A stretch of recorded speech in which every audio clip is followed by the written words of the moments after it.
Visualizam? Tranquilo? Sim. Então, tá bom. Se tiver alguém para entrar, às vezes eu não consigo ouvir, vocês me avisem, ok? Comecei a nariz entupir. Vamos lá. Então, na semana passada, nós terminamos, né? Falamos só rapidamente. Nós começamos a falar sobre, né, a parte neurológica, o exame, né, neurológico da importância da anamnese, né, da avaliação de consciência do paciente em geral, a avaliação dos estímulos, né, auditivos, táteis e dolorosos, como é que deve ser feito, quais são as alterações do nível de consciência mais comum do paciente, né, podendo levar até o coma. Falamos dos tipos de coma, o neurológico, metabólico e o coma induzido, que é o coma por sedação. Falamos da classificação, vigio, leve, profundo e dépase. E falamos da escala de Glasgow, né? Como que vai ser avaliado a classificação do paciente, né? Em relação menor que 8 a um paciente grave, moderado de 9 a 12 e um coma leve, né? Maior que 12. Falamos, né, de como fazer essa avaliação. Né, falamos da escala de Hansen, a diferença da escala de Glasgow para a escala de Hansen é que a de Glasgow é com paciente sem sedação e Hansen com sedação. E falamos também do exame, como é que tem alguém querendo entrar? Do exame de pupilas.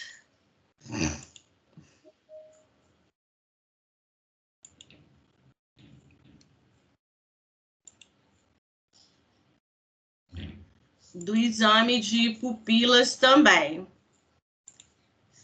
Do exame de pupilas, né, que nós vamos avaliar o diâmetro, simetria, assimetria e o reflexo fotomotor. Sempre comparando uma pupila a outra. O tamanho do diâmetro normal é de 3 a 5, né, e pode ser avaliado com o pupilômetro, né, esse tamanho. Nós temos as pupilas mióticas, quando elas são pequenas, elas estão contraídas, na verdade não são pequenas, elas estão contraídas, e midríase, quando as pupilas estão dilatadas. E anisocóricas é quando a gente tem tamanhos diferenciados entre as pupilas. Aí, começar aqui hoje, né? O sistema neurológico. Vamos falar um pouco da parte cirúrgica também. Só um pouquinho. Então, nós falamos desde lá da semana passada que o sistema neurológico ele é um sistema bastante complexo, né? Porque ali é que é onde a gente faz, né, todos os comandos no nosso organismo, né? E se alguma doença neurológica afeta, né, a gente pode ter algumas limitações motoras, cognitivas, e essas, né, patologias, elas podem levar a sequelas, né, que podem ser irreversíveis. Né? Muitas vezes no paciente, o paciente fica em coma para o resto da sua vida. Ou então, se ele tem uma melhora, pode ser uma melhora gradativa, né? Essa recuperação sendo muito mais lenta, né? Então, nós temos alguns tipos de doenças neurológicas, né, que a gente pode falar em relação à gravidade. O traumatismo craniano, né, traumatismo crânioencefálico, o trauma raquimedular, o paciente com AVE ou isquêmico ou hemorrágico, com tumores cerebrais, com algumas neuromiopatias também, né? Ou com qualquer doença neurodegenerativa, que seria Parkinson, Alzheimer, né? A esclerose múltipla, alguma infecção neurológica, né? Que pode fazer alguma lesão também. Então, a gente nunca pode dizer qual é pior, se tiver tal patologia, esse paciente ele tem sequelas maiores ou menores, isso a gente não pode falar, porque vai depender o quê? Da extensão da lesão, né, de como é esse processo, né, se ele está no início, né, o paciente com tumor cerebral, mas foi identificado inicial, mas aonde que ele está? Porque dependendo, ele pode ser pequeno, numa área que acaba comprometendo muito o paciente, ou ele pode ser um tumor maior, mas numa área que pode ser retirado sem causar muitas sequelas nesse paciente. Então, tudo vai depender da extensão e da localização, principalmente, né, da patologia que esse paciente se encontra. Nós temos as cirurgias neurológicas, né? Eu já falei também com vocês, também dentro lá de centro cirúrgico, todo paciente que chega num hospital, seja por uma emergência, seja uma emergência, eu estou falando mesmo cirúrgica, né? Ou ele pode estar dentro de uma cirurgia, dentro do hospital, esperando uma cirurgia, ou ele pode estar com uma outra patologia, acaba tendo alguma complicação neurológica e precisa realizar cirurgia. Esse paciente ele pode precisar de uma UTI. Ele chega no centro cirúrgico, às vezes ele não vai para o CTI, mas em algum momento pode ter alguma complicação lá e ele precisa ir para a UTI. Então, a equipe da UTI vai ter que estar o quê? Preparada a todo momento para receber este paciente, seja em cirurgias eletivas, que seriam as cirurgias programadas, ou sejam as cirurgias de urgência, né? Então, os dois tipos de cirurgia, a equipe já tem que estar preparada para atender. Preparada de que tipo, né? Pergunto assim a vocês. Eu tenho que estar preparado com materiais, equipamentos e leitos arrumados. Então, quando eu tenho disponibilidade de leitos na minha unidade, eu tenho que fazer o quê? Já deixá-lo arrumado, lençol, né, todo forrado, monitor ok, testado, ambu, o ventilador mecânico, tudo que tiver que ficar ao lado do leito do paciente. Então, a gente tem que estar preparado, né, tanto da parte estrutural, né, da estrutura física, quanto também preparados em termos de equipe, porque a gente não sabe o que vai vir para a gente naquele momento. E sempre também, né, só pontuando, toda vez que começar, né, o dia, o trabalho, o centro cirúrgico precisa o quê? Estar ciente se tem vaga ou não dentro da UTI, para qualquer intercorrência, né, ser acionado. Mas aqui, né, falando dessa cirurgia neurológica, a maioria, né, dos médicos, dos neurocirurgiões, eles já deixam o quê? Reservado, né, o leito, principalmente quando eles sabem que as cirurgias são mais complicadas, né, que acaba dependendo um pouco mais da unidade para poder receber esse paciente. Algumas neurocirurgias mais tranquilas vão direto para o quarto, né? Mas pode haver essa intercorrência. É isso que a gente precisa estar trabalhando.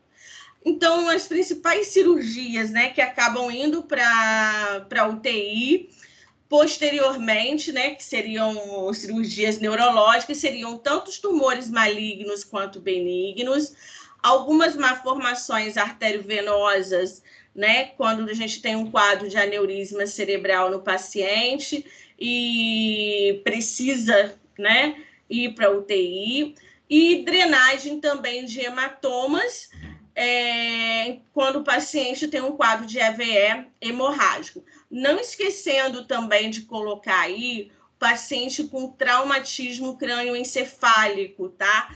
Com TCE, tá? Esse paciente... PAF também, não é PAF? PAF, sim, mas aí aqui é mais em relação a mais em relação à neurocirurgia, mas um PAF na cabeça também, ou em qualquer outra parte do corpo, também tem que ir, porque a gente tem que monitorizar o quê? O sangramento que esse paciente possa ter posteriormente após a cirurgia, né? Então, eles precisam de uma observação mais rigorosa.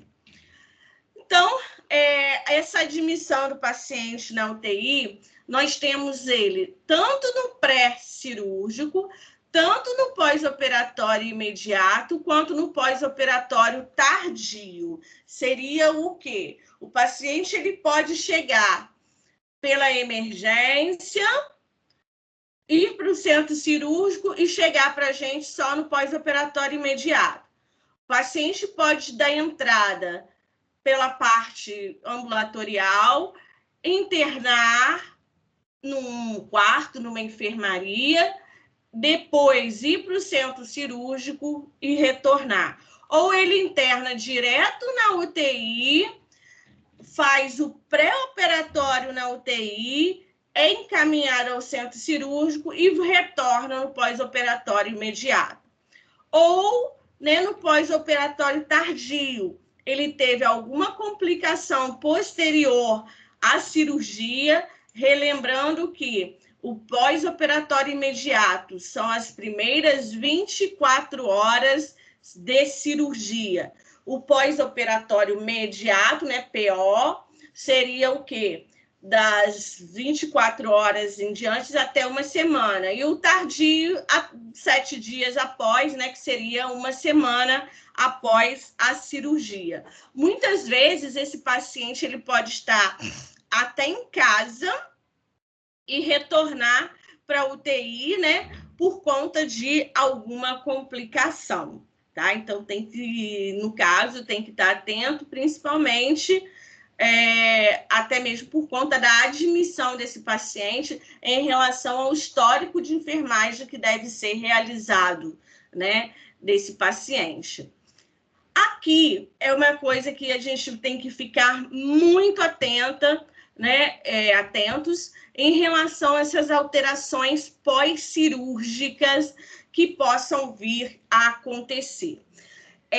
Então, quando o meu paciente, só antes um pouco disso daqui, o paciente ele sai do centro cirúrgico, né, com a equipe cirúrgica, principalmente o enfermeiro e o anestesista, o médico anestesista.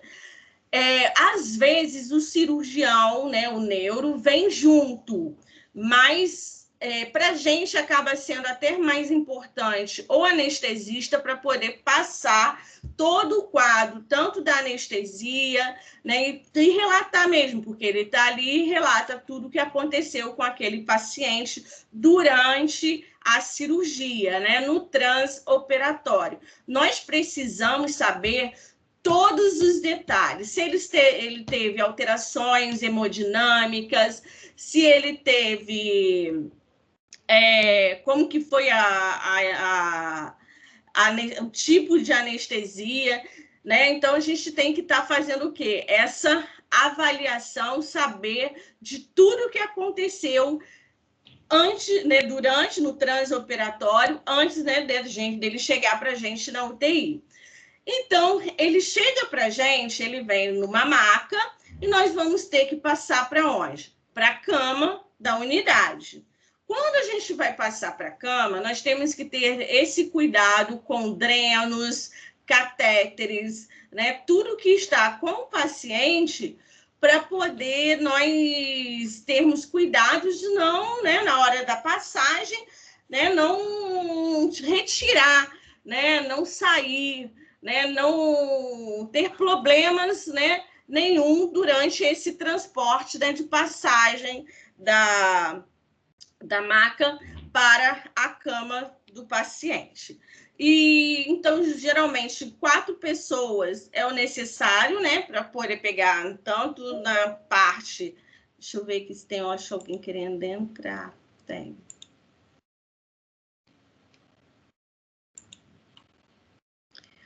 Tanto nas partes, né, superiores, né, quanto inferiores. E essas alterações pós-cirúrgicas é que nós temos que observar, principalmente no pós-operatório imediato, que são essas primeiras 24 horas.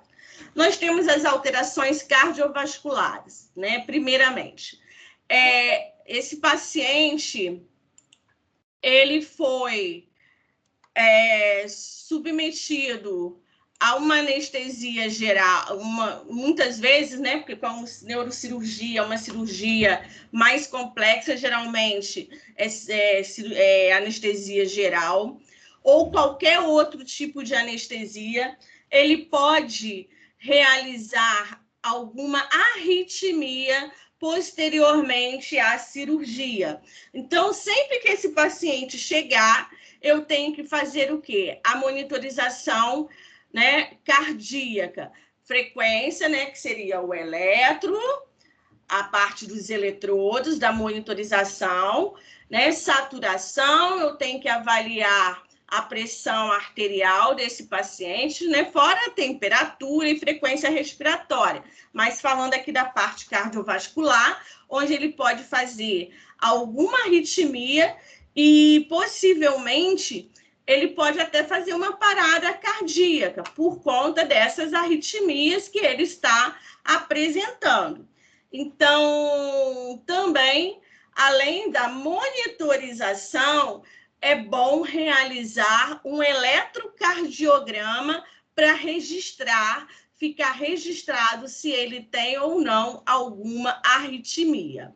E quando eu falo dessa parte vascular também, esse paciente está no centro cirúrgico, a temperatura dele está bem mais baixa, eu tenho que fazer o quê? Esse aquecimento, né, do paciente, porque ele vai apresentar tremor, ele vai apresentar frio, o tremor pode ser até febre, né, porque ele pode estar com algum processo infeccioso. Mas vamos pensar aqui em relação à parte vascular dele, em relação mesmo a frio, né, que ele pode estar sentindo, né, devido à exposição que ele teve, né, dentro do centro cirúrgico. Então, nós vamos ter que estar aquecendo esse paciente e observando extremidades, se está cianótica ou não. Até mesmo para saber que depois de aquecer, se a temperatura dele estiver boa, ele ainda apresenta cianose, algum problema de oxigenação, ele está apresentando. Então, a gente tem que ter o quê? Esse cuidado, né? Eletrocardiograma, avaliação de cianose,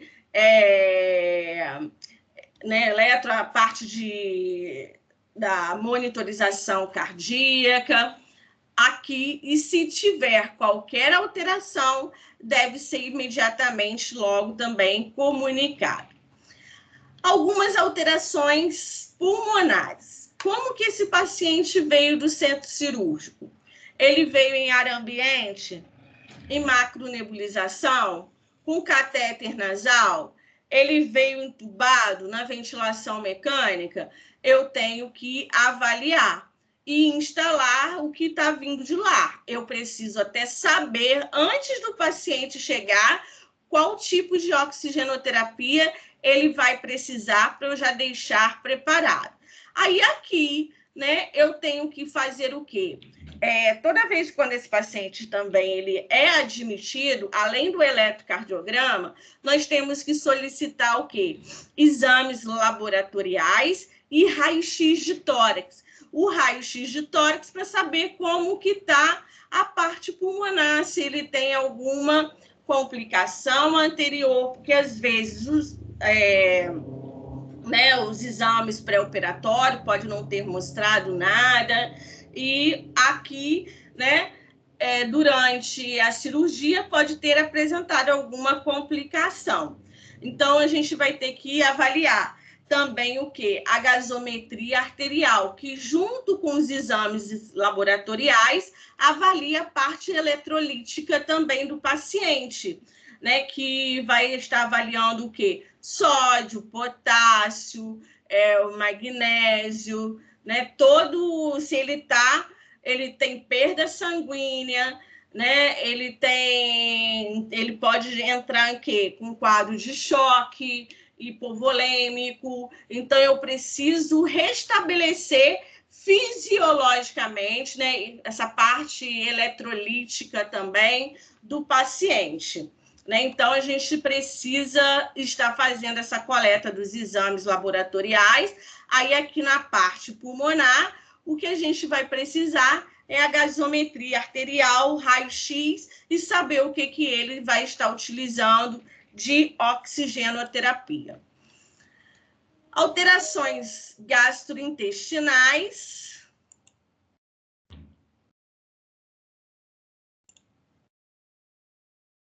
Alterações gastrointestinais. Esse paciente, como que ele chegou? Ele está em dieta zero total, de acordo com o recomendado? Esse paciente, ele chegou numa emergência com quadro de TCE? Não sei, ele se alimentou? Como que ele está?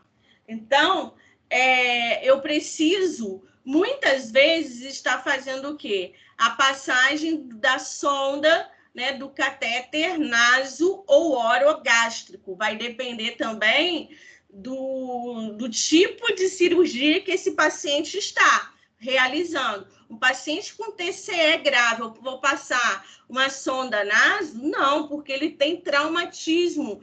Se essa sonda vai direto lá para o cérebro, não pode, a sonda tem que ser oro. Então, paciente com quadro de TCE não pode passar sonda naso, é só oro.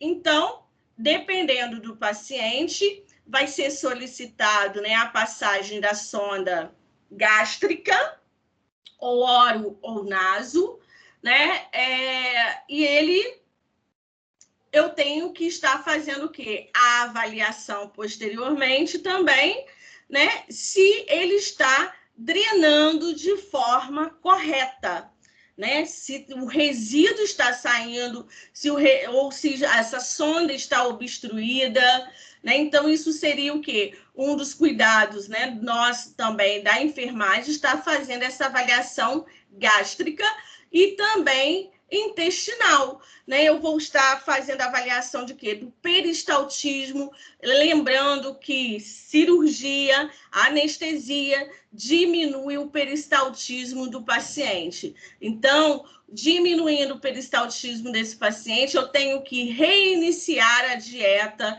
devagar com ele, porque ele pode apresentar vômitos, Tanto por conta da cirurgia da anestesia mesmo, reação dos efeitos da anestesia, quanto de que da própria diminuição desse peristaltismo.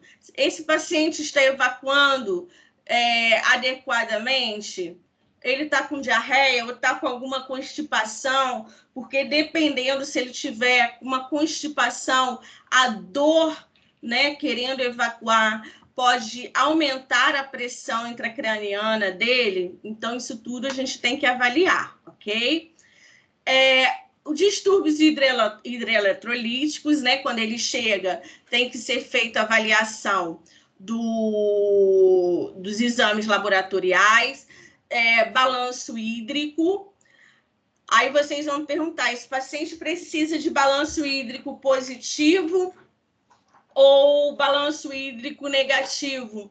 Não sei, vai depender do quadro do paciente, né? De como que ele se encontra, né? Naquele momento, né? Então, será que a gente vai colocar mais soro ou vamos ter que restringir o soro? Como que tá os eletrólitos, né? Como que tá a parte de gasometria, né? Vendo tudo desse paciente pelos exames laboratoriais, tanto série vermelha quanto série branca, né? Mas aqui nós vamos ver o que? Mais específico, a parte eletrolítica, né? E como que está o balanço hídrico do paciente, que todo paciente de UTI precisa ser realizado o balanço hídrico. Neuroendócrinas, né? A avaliação também, como que está a sua função neurológica, se ele está acordado, se ele está sonolento, se ele está torporoso, se ele está comatoso, como que ele chegou para mim. Eu vou avaliar Glasgow, vou avaliar Ramsay, né? Dependendo se ele tiver sedado ainda ou não. Qual vai ser as respostas motoras que ele vai estar me dando, né? Pupilas. Então, a gente vai fazer essa avaliação minuciosa para poder descrever. Por que isso? Quando ele chega, eu tenho que fazer esse exame físico e durante todo o seu, né? Seu estadiamento ali na UTI, né, durante todo o seu tempo na UTI. Porque ele pode mudar de uma hora para outra a sua função neurológica, né? Nós já falamos também sobre isso. Então, eu tenho que estar atento para saber o que está acontecendo com esse paciente, né? Se ele estiver regredindo o seu quadro. Alterações infecciosas. As infecções também pode ser tanto cirúrgica, né, do pós-operatório, quanto qualquer outra infecção, infecção urinária, infecção respiratória. Então, por isso que eu também, quando esse paciente chega, ao estar rastreando os exames laboratoriais, pulmão, né, vai estar sendo colhido urina, para poder saber se ele tem alguma infecção urinária. Toda vez, né, isso é importante também vocês, né, estarem em mente.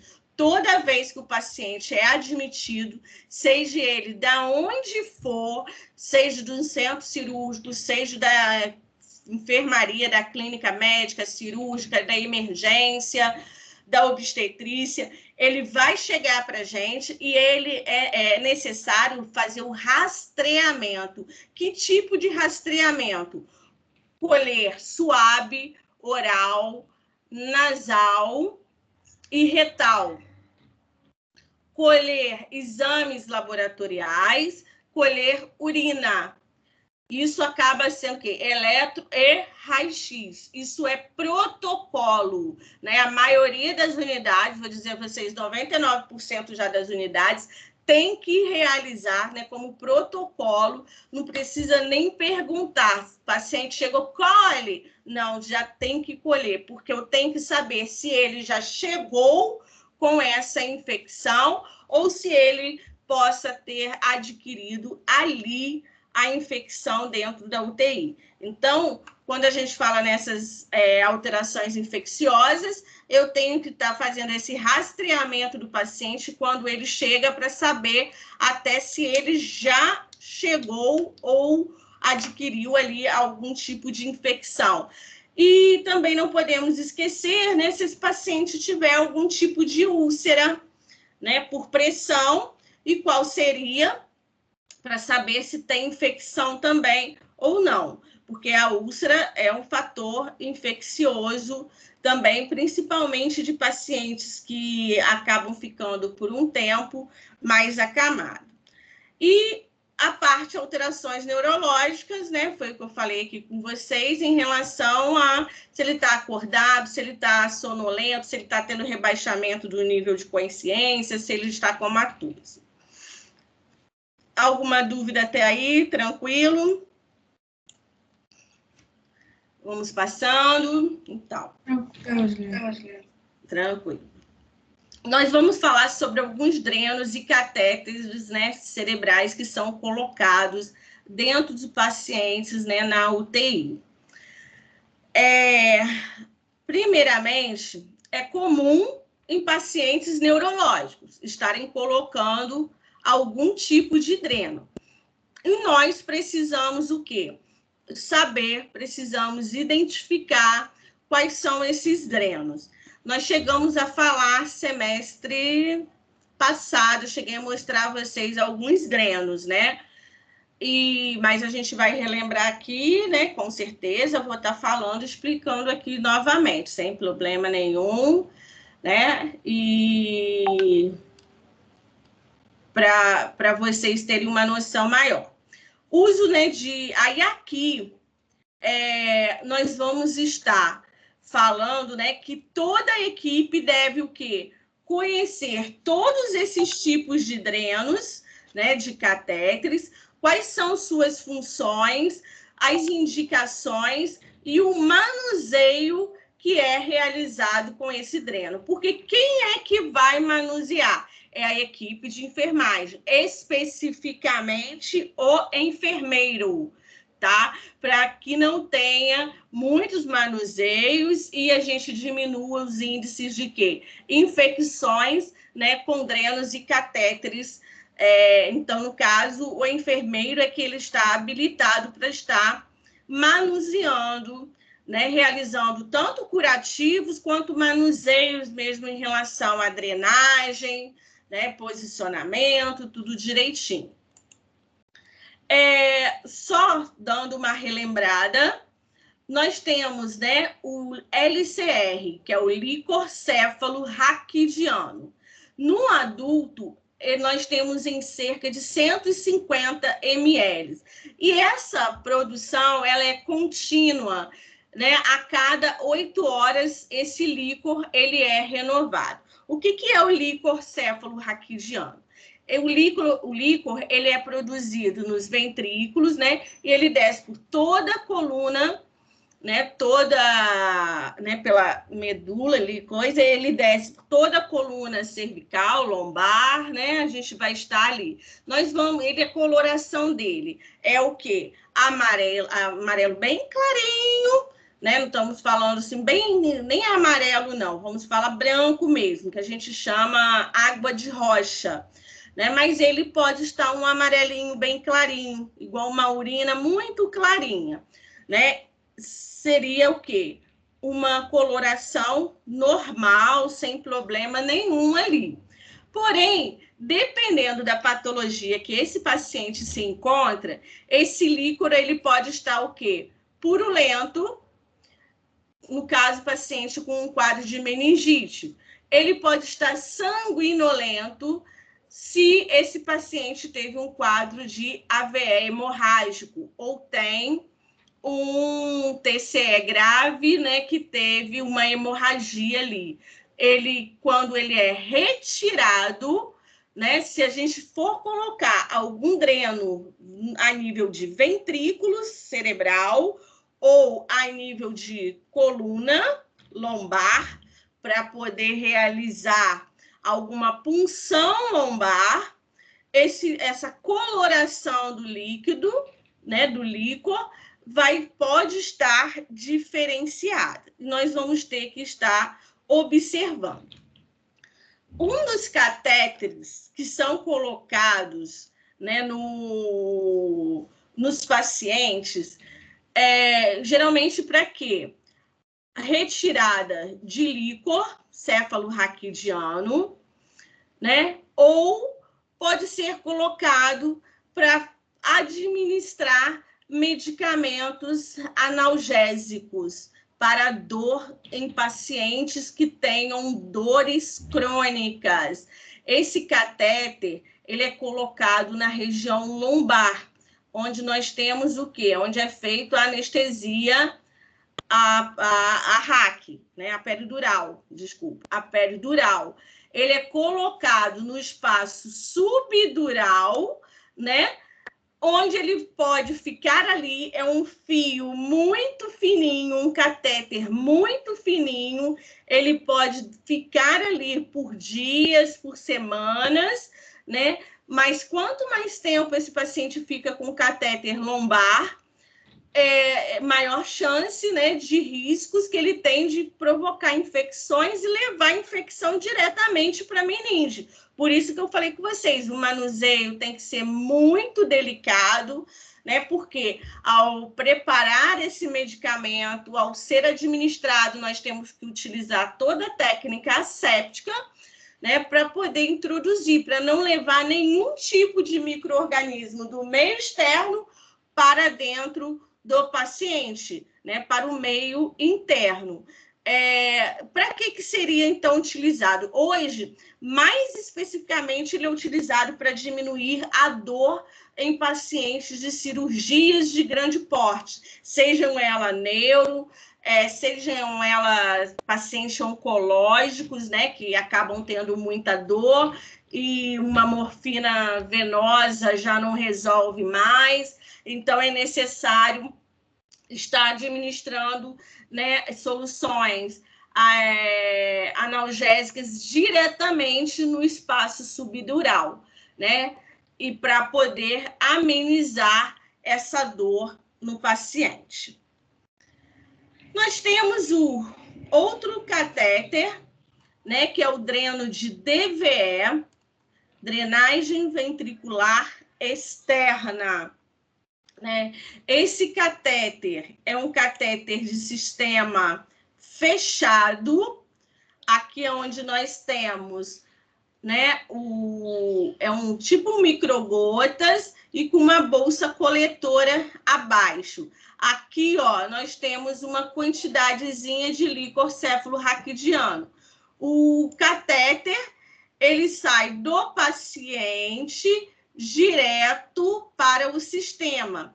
Essa bolsa, ela tem que estar a nível daqui do lóbulo, né, da orelha, né, que é o nível que ele precisa estar para poder realizar a drenagem de forma correta. Se esse tubo aqui, esse microgotas, ele se enche, nós temos que estar esvaziando, né, para essa bolsa aqui coletora. Mas, mesmo se ele não se encher, tem que ver qual é a rotina da instituição, se é de 12 em 12 horas, se é de hora em hora, de 6 em 6 horas, a cada 24 horas, qual é o valor da drenagem e anotar no balanço hídrico, né, para poder o quê? Saber se está tendo uma produção muito elevada ou se diminuiu a produção do líquor cefalorraquidiano. Então, esse dreno de DVE, ele é colocado, né, de forma cirúrgica, só no centro cirúrgico, tá?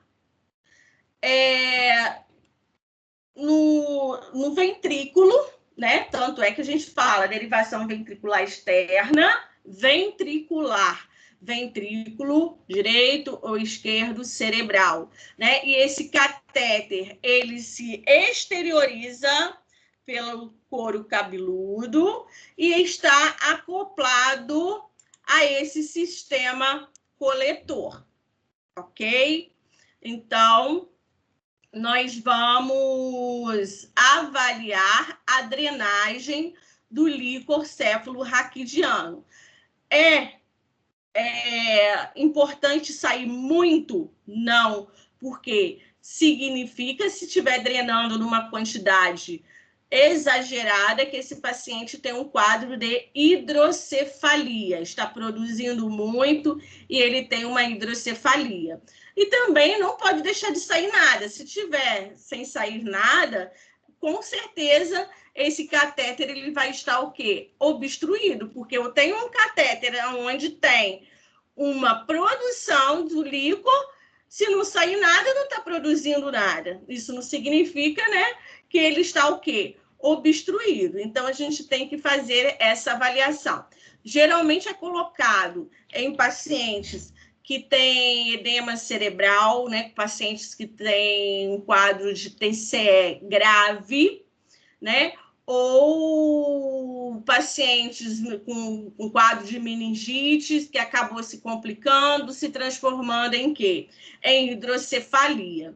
Geralmente são os casos mais usados, né, hoje.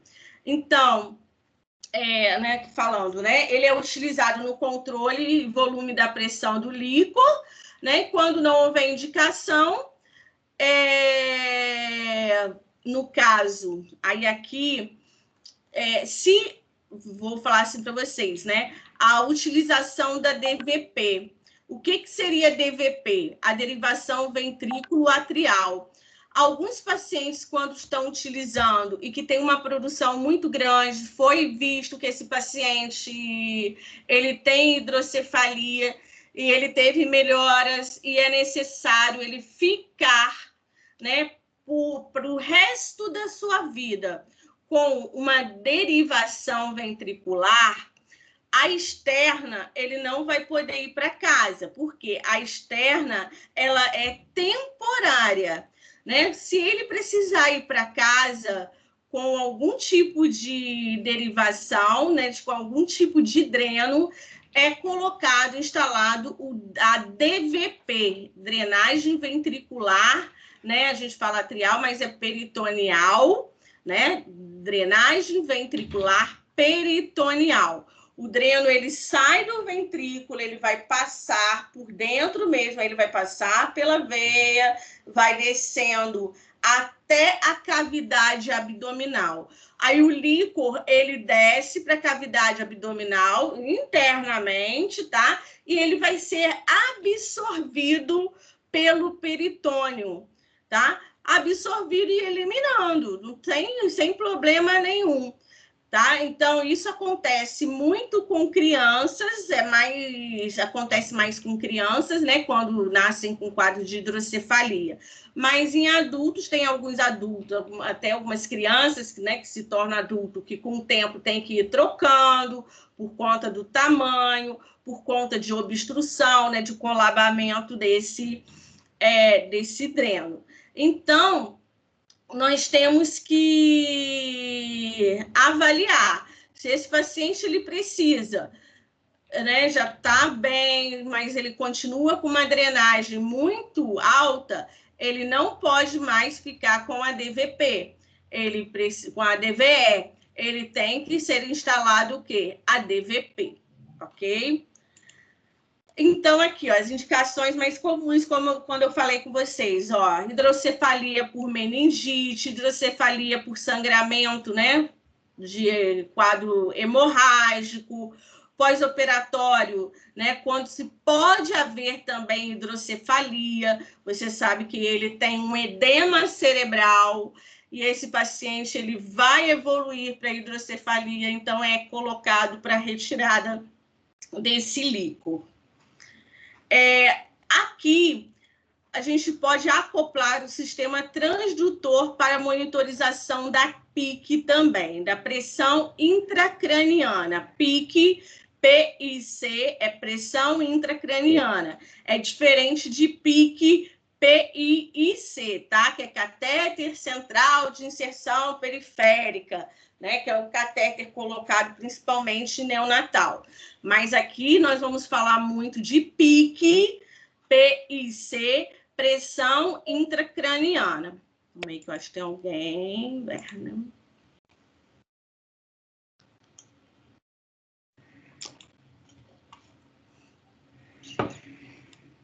Então, falando também aqui agora um pouquinho já, né, que a gente já está introduzindo aqui na PIC, a PIC é um catéter, não é dreno, ele é um catéter que ele vai ser inserido também para avaliar o valor da pressão intracraniana. Ele vai me mostrar esse catéter, é um catéter bem fininho, de fibra ótica, qualquer deslizezinho pode dobrar e pode quebrar, né, e danificar a leitura da pressão intracraniana. É um catéter extremamente caro e a gente precisa desse pique para quê? Avaliar o valor da pressão intracraniana. Aí eu pergunto a vocês, qual é o valor normal da pressão intracraniana? Para quem quiser anotar. De 0 a 10, eu tenho um valor normal.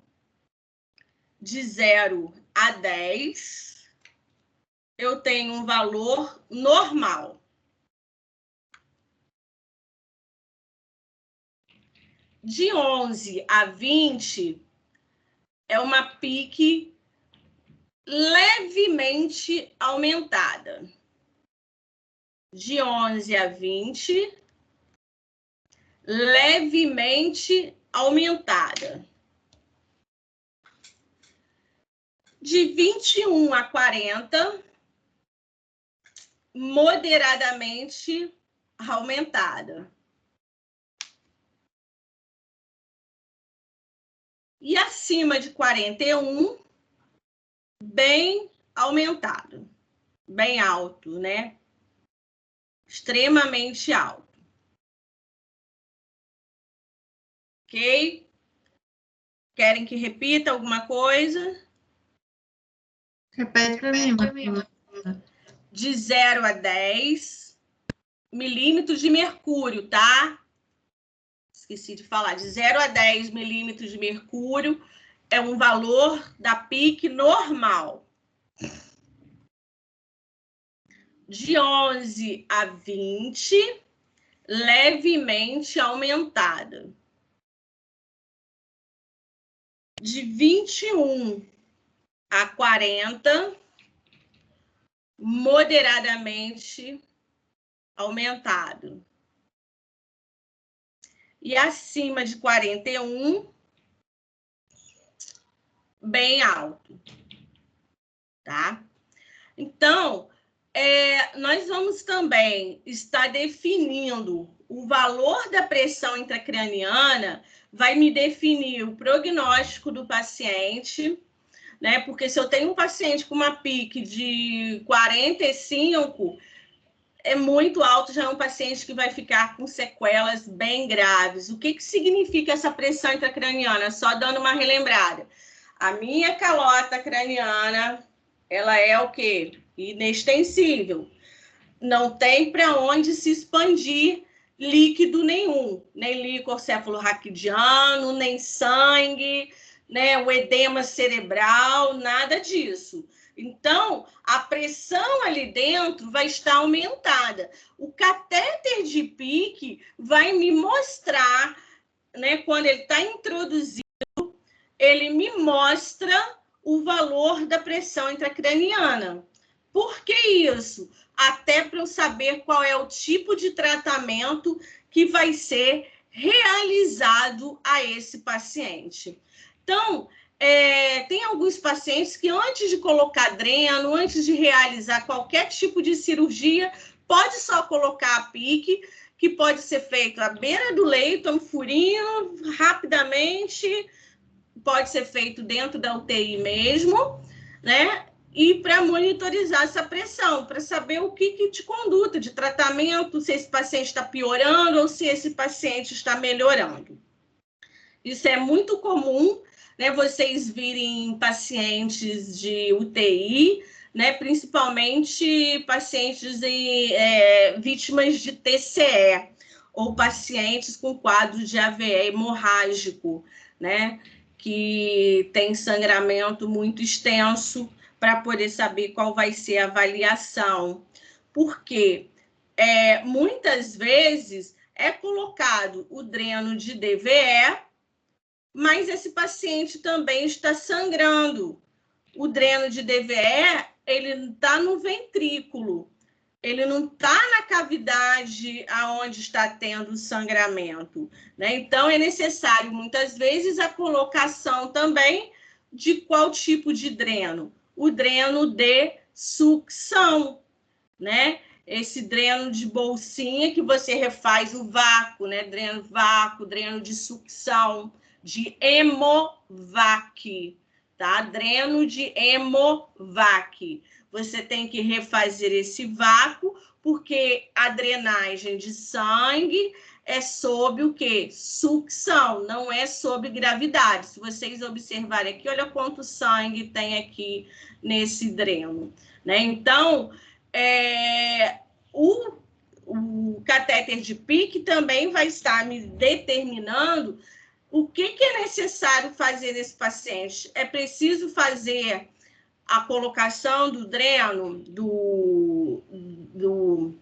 DVE, do dreno de sucção, vai depender. Ou, se esse paciente é necessário realizar, muitas vezes, o que nós chamamos de craniotomia, que nós já falamos isso também lá em clínica médica. A craniotomia é a retirada de quê? De um pedaço da calota craniana para fazer o quê? A descompressão do cérebro, né? E aliviar um pouco o quê? A pressão intracraniana, né? Alguns pacientes têm essa necessidade, têm essa indicação de realizar a craniotomia, né? Aí, só relembrando aqui um pouquinho, a craniotomia, a gente faz o quê? Retira, joga esse pedaço da calota craniana, pode ser jogada fora, porque existe hoje já próteses que podem ser recolocadas, não sendo mais indicada a colocação também no peritônio para poder estar guardando, porque o índice de infecção é muito grande. Pode ser que vocês vejam em alguma situação, mas não está sendo mais utilizada. Por quê? O índice de rejeição, ao invés do paciente morrer por alguma complicação neurológica, ele morre devido a uma infecção que ele adquiriu por conta da calota no peritônio, no abdômen do paciente, ok? Então, falamos do DVP, né, do DVE, da craniotomia. Aqui, né, como que é o catéter, né? Aqui, só para poder...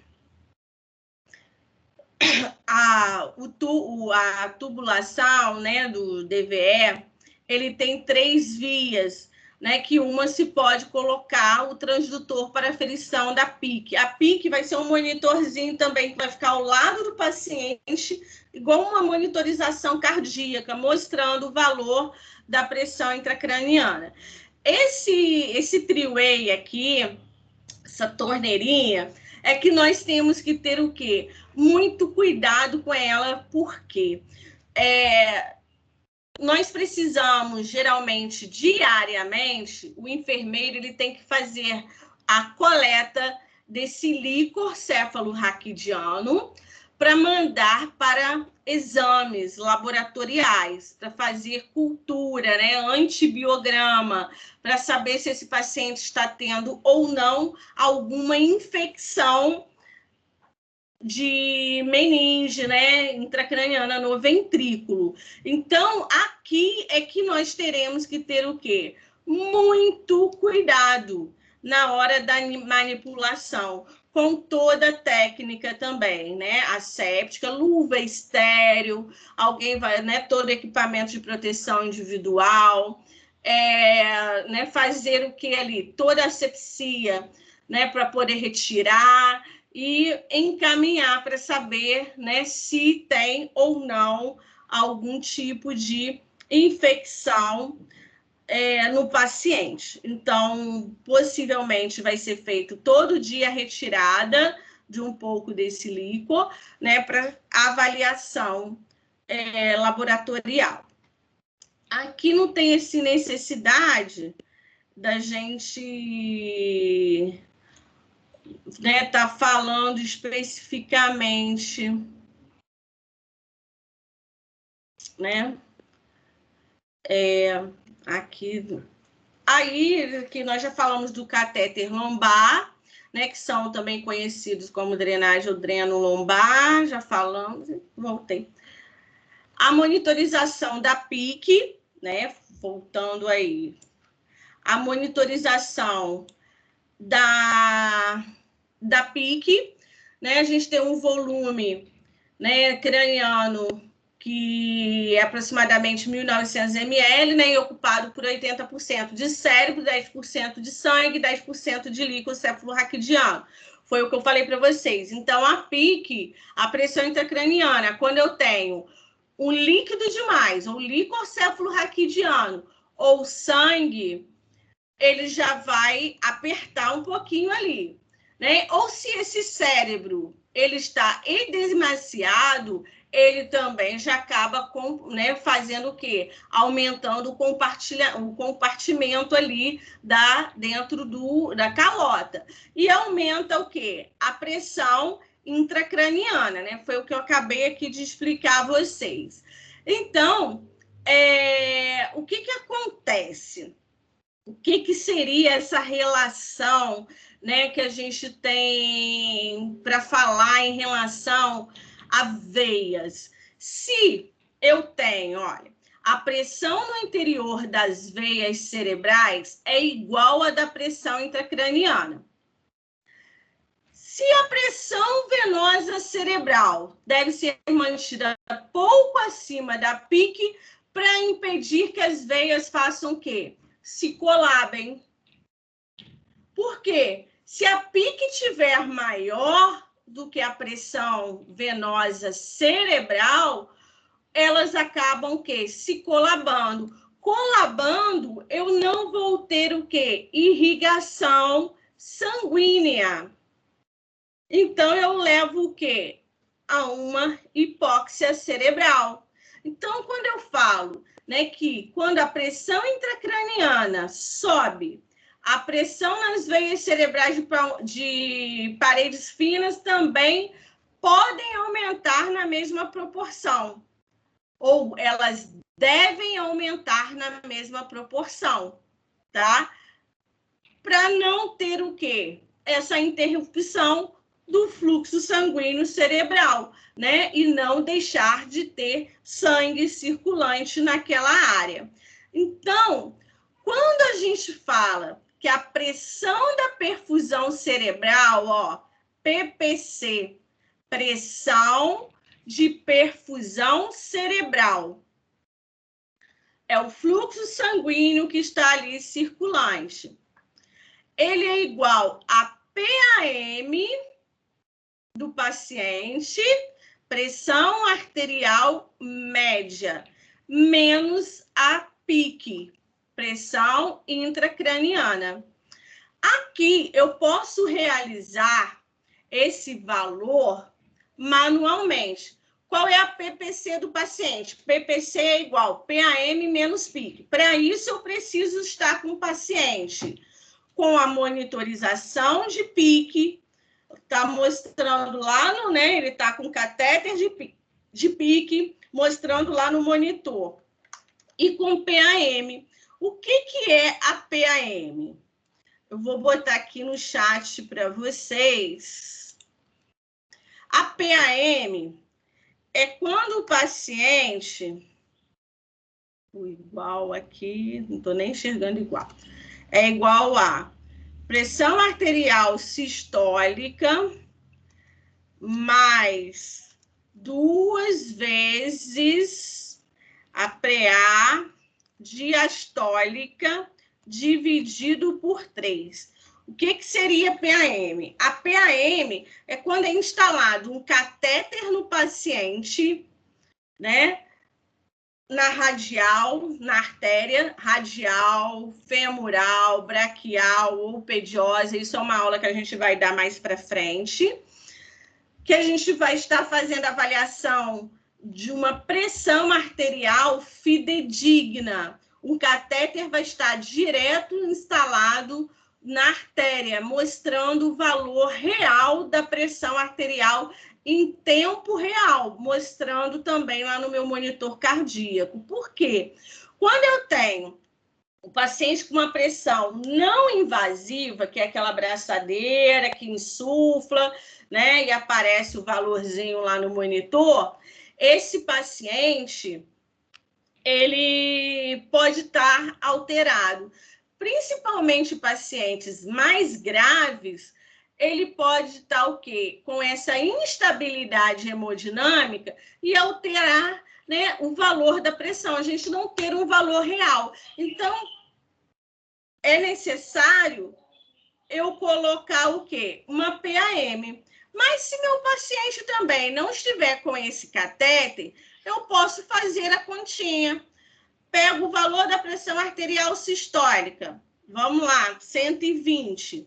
Mais 2 vezes a diastólica. O paciente está com 80.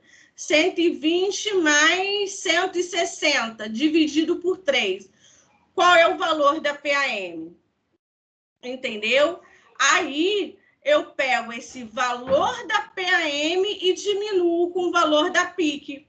Vai me dar um valor o quê? Da pressão da perfusão cerebral. Quanto que está a pressão do sangue no nosso cérebro, tá? Isso para não precisar fazer mais uma monitorização, porque se eu quiser colocar, eu posso estar colocando o catéter que a gente chama bulbo jugular. Ele entra pela jugular e vai para o bulbo. Ele vê o quê? Essa pressão da perfusão cerebral, mas é mais o quê? Uma invasão no meu paciente, a não ser que é um paciente que esteja mesmo com muita necessidade de uma monitorização mais real, aí a gente coloca, né, o catéter para ir, né, para poder estar vendo esse fluxo sanguíneo cerebral de forma correta. Mas caso contrário, não tem o quê? A necessidade. Então, quando eu falo aqui, né, nessa pressão da perfusão cerebral, que é igual PAM menos PIC, se ela tiver abaixo de 60, entre 60 e 70, eu tenho um índice de mortalidade de sequelas neurológicas muito grande. Além do valor da PIC, né, como eu falei com vocês lá, estando alta, é um índice de mortalidade de sequela muito grande. Quando eu faço essa continha aqui da PPC, se ela tiver abaixo de 60, com certeza o paciente não consegue se salvar, tá? E, né, aí a gente pode estar vendo também, né? Foi como eu falei, ó, saturação venosa da bulbo jugular, o catéter que entra pela jugular e vai para o bulbo e avalia essa PPC aqui já diretamente, porque o catéter ali já vai mandando em tempo o quê? Real o valor da pressão, ok?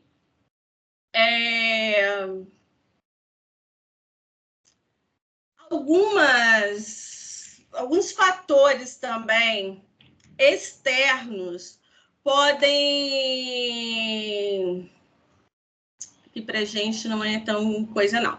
Alguns fatores externos, eles têm que ser o quê? Considerados para aumento também da pressão intracraniana. Paciente com dor, tossindo, espirrando, quando for aspirar secreção traqueal, cadarço, fixação de tubo, comprimindo a jugular. Por isso que todos esses cuidados aqui é necessário, né, a enfermagem estar atenta para não favorecer o aumento da pressão intracraniana, certo? Então, não tem escrito aí dor, tá? Vocês podem... dor e febre, tá? Não está escrito aí. Dor e febre também aumentam a pressão intracraniana. Então, o que acontece? Muitas vezes o paciente ele vai precisar ficar sedado para diminuir essa pressão intracraniana.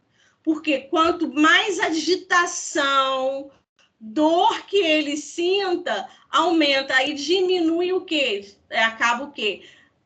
Não diminuindo, atrapalhando o tratamento, atrapalha, né, a diminuição da pressão intracraniana. Então, a gente precisa o quê? Estar atento. Esse paciente ele precisa ser sedado, ele precisa estar entubado, não por conta de problemas respiratórios, mas por conta do problema neurológico, que ele precisa de uma sedação, consequentemente, de uma ventilação mecânica invasiva, né? Ele vai ter que estar entubado.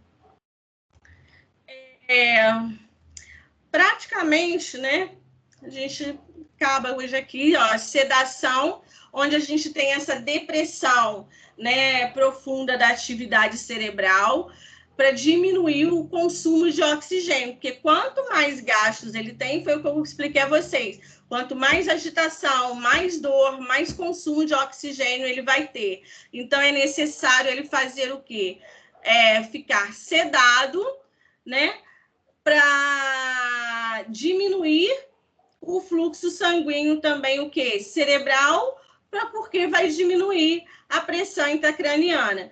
E outra coisa, a sedação também, dependendo, a gente vai ter que estar avaliando os índices de convulsões que ele possam ter, né? Aí vai ter que ser avaliado algum anticonvulsivante junto para poder fechar isso daí e tá minimizando, diminuindo os riscos de complicações desse paciente. Aí também, né, não falei, acabei esquecendo, só de um itemzinho aqui atrás, essas avaliações cirúrgicas, alterações pós-cirúrgicas neurológicas, avaliar convulsão, né, que esse paciente possa apresentar, e outra coisa, quando eu falo aqui na neuroendócrina, a glicemia capilar. Esse paciente ele sofre um estresse cirúrgico, ele tem alterações de glicemia, a glicose, né, acaba subindo. Então, mesmo que esse paciente não seja diabético, esse paciente tem que fazer o quê? Glicemia capilar,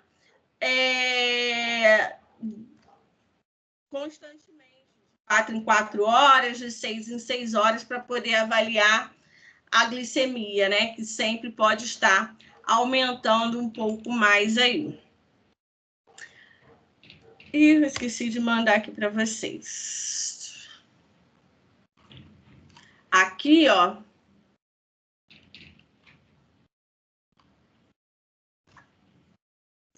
Karina, você botou aqui, vamos ter acesso a esse material. Eu já mandei naquela apostilinha, tá? Anterior. Alguma pergunta aí? Vamos lá.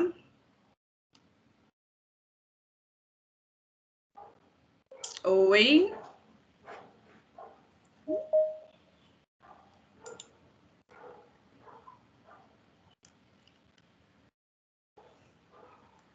Olá, alguém interage aí comigo? Até agora tudo bem. Tá tudo bem? Tudo tranquilo? Sim. Eu quero ver essa...